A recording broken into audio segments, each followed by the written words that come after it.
CM Punk did say earlier in the day that he had a surprise, and boy was that a surprise. Smackdown's final confrontation between Cena and Punk featured Punk dressed as the Doctor of Punkanomics. And you had to rip me off to cut your best promo, just to distract from the fact that we all see you move in slow-mo. Every single burn in this promo was awesome. And he said I'm a problem. He called me a player hater. Let's be honest, John Cena's buried more talent than The Undertaker. Wade Barrett stands up at the commentary table like, yeah mate, tell me about it. And he went and lost all his respects. But hey, John, I get it. I'd retire too if this place rehired my ex. He says this like multiple of his exes don't consistently return to the company. Punk then references how Batista is a way better actor than Cena is before saying this. Man, your persona state tragic. You're like a fish belly white Hulk Hogan, but somehow more problematic. Well, let's not go too far. Nobody sucks as much as that guy. When it comes to best in the world, I'm your vessel. Because millions chant my name, and at you they chant, you can't wrestle. Punk then references how Cena works for James Gunn and DC. He says no matter how hard you try, you're still always gonna be the Marine to me. It's a hell of a catchphrase, John, but now it's all done. Because we all see you, and we're looking at a washed up bum. Punk ends his promo by saying this. You're gonna lose to Kendrick, because bitch, you're my Drake.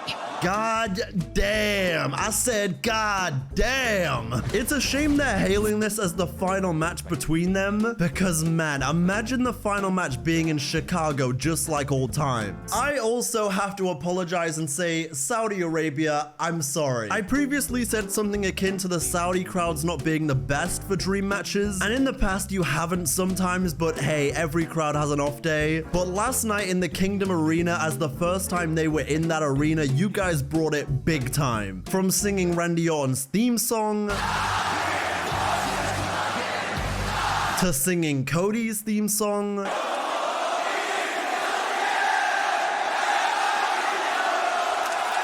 It weirdly felt like a SmackDown WrestleMania, so shout out to the... Oh, yeah, so, the world didn't actually see this segment in real time because there was a power outage in the stadium, so they uploaded it after the fact. Randy talked about being in the King of the Ring finals before against Gunther. Falling short when his family was watching is a wrong he needs to right. There is no single thing that I won't do to make sure I leave Saudi Arabia with that crown atop my head. Cody responds by saying he remembers everything. He remembers that first night on Raw when Randy slapped Dusty. He says he's so grateful, Randy Orton, so grateful for you, thank you, but he needs King of the Ring just a little more. Randy, you won't be King of the Ring, because I will. Then, Solo Sikoa and JC Mateo are about to walk out for JC's match against Jimmy Uso. The Solo's distraction. Good night, Jimmy. Cover.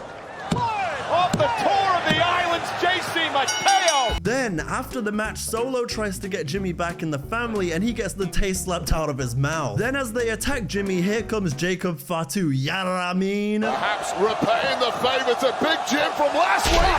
Samoan. They tease possible tension between Jimmy and Jacob again as Jimmy saves Jacob with a super kick. Gotta say, really enjoying Jimmy Uso doing stuff just as much as Jay. Then, backstage, DIY are trying to rally the tag division, wondering why the Wyatt Six are getting a title shot. They say we're the leaders of this division, and we can't stand for this, as everyone just giggles. Nick Aldis comes over and says, DIY, go get ready because you'll be facing Andrade and a partner of his choosing later on tonight. Then, Giulia has one final vignette promo before her US title win over Zelina Vega. She says, you have to talk about how hard you work. I don't. My hard work is evident. That title means a lot to you. It means nothing to me. It's just a stepping stone to Giulia. You act like the title belongs to you. I will prove it does not. Zelina says if you had a problem where I grew up, you go handle it. If you have a problem with somebody, you go out to the street and you handle it. But the streets weren't made for everybody. That's why they made sidewalks. But isn't a sidewalk in the streets? Zelina says, you're gonna have to pry this title from my cold, dead hands. I'm gonna use you to show why I'm the US champion. And well, I guess those hands were cold and dead after all, especially after those knees of Giulia's. Giulia lifts her up and Zelina is down. Oh, brings her the championship. Zelina after the match looking like she was seeing God. Also, I gotta go back and talk about Zelina's entrance. She entered as a King Cobra and, snakes. Why did it have to be snakes? Then, backstage, Alexa Bliss says to Charlotte, it seems like you needed my help last week. I'm not trying to be your friend, Charlotte, but it wouldn't hurt for us to be on the same page. Think of it as allies of convenience. Think about it.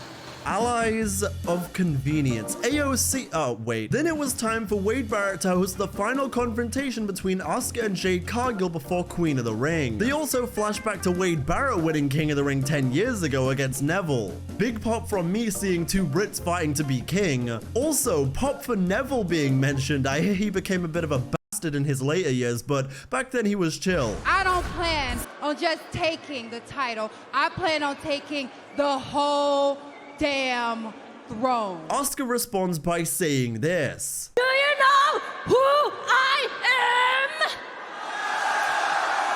I'm Asuka! She says no one is ready for Asuka as the crowd cheers, and then Naomi interrupts before Jade can respond.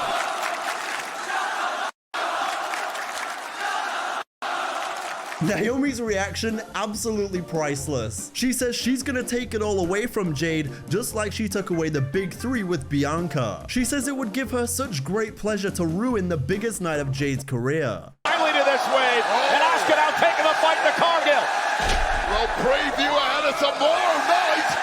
Asuka stands tall over Jade, as does Naomi with the power she holds in the briefcase. Loving this era of Asuka though, ever since she came back, as is the case with every era with her because she's amazing. I think for as much as it really should be Jade, they've almost telegraphed this story of Naomi cashing in on Jade a little too much. So maybe Naomi cost Jade Queen of the Ring before she can even fight for the title, I don't know. Which would eventually set up for Asuka versus Io to main event SummerSlam Night 1. That would be kind of fire too. Regardless, I've crunched the numbers and not a single one of these outcomes is bad news. Next, Aleister Black is in Nick Aldis's office where he says he wants a redo before R-Truth enters. I want a redo.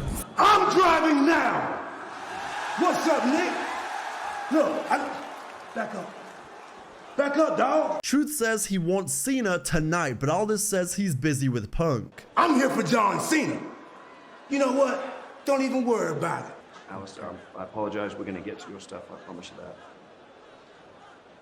Then we find out Andrade's tag partner being Rey Fenix to take on DIY as they pick up the win after an impressive showing. Oh! Andrade! The message! Then after that, R-Truth comes out to the ring. Riyadh, Saudi Arabia, what's up?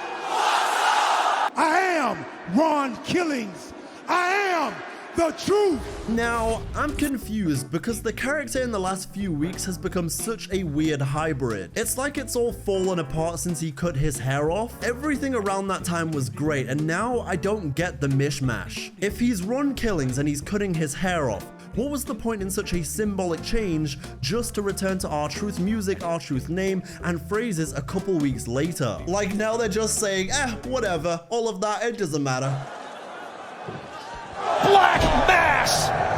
But it'll be interesting to see what the payoff is for him constantly calling out John Cena. Are they going to run back Cena and Truth at Saturday Night's main event again? Do we maybe get a multi-man match for the main event of SummerSlam? Or is this one of those scenarios where we get Cody or Orton versus Cena at SummerSlam in the main event, and then somewhere in between then and now, we get R-Truth versus Cena again on Smackdown? At least in the meantime, Aleister Black is getting a lot of shine, and according to reports, they've been really happy with his return and his merch is selling well. Perhaps Aleister can work his way into the main event after this storyline or after SummerSlam. I told you, Ron, not to drink from this cup.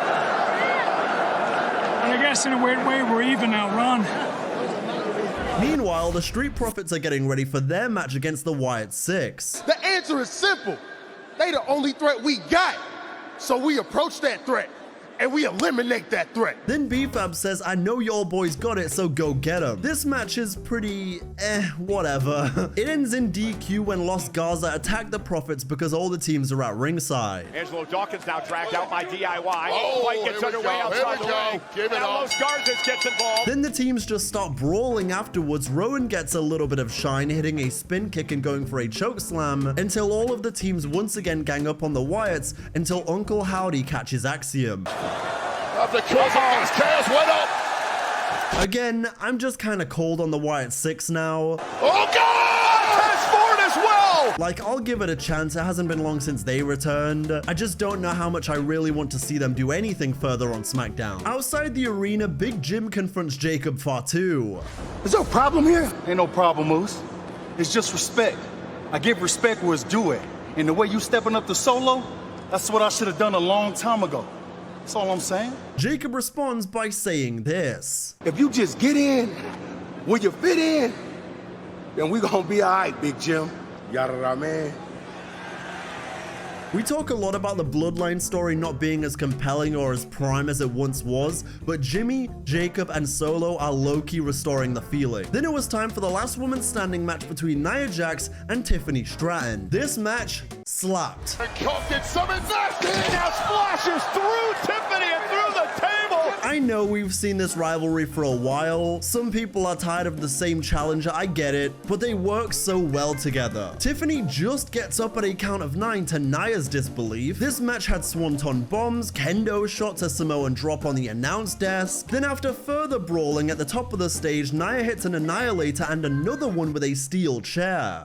Annihilator to the steel chair. But Tiffy remains defiant despite her worked on ribs this whole match. Powerbomb through the table by Stratton. Then Naomi tries to cash in again, but Tiffy stops it before it can happen. Dak.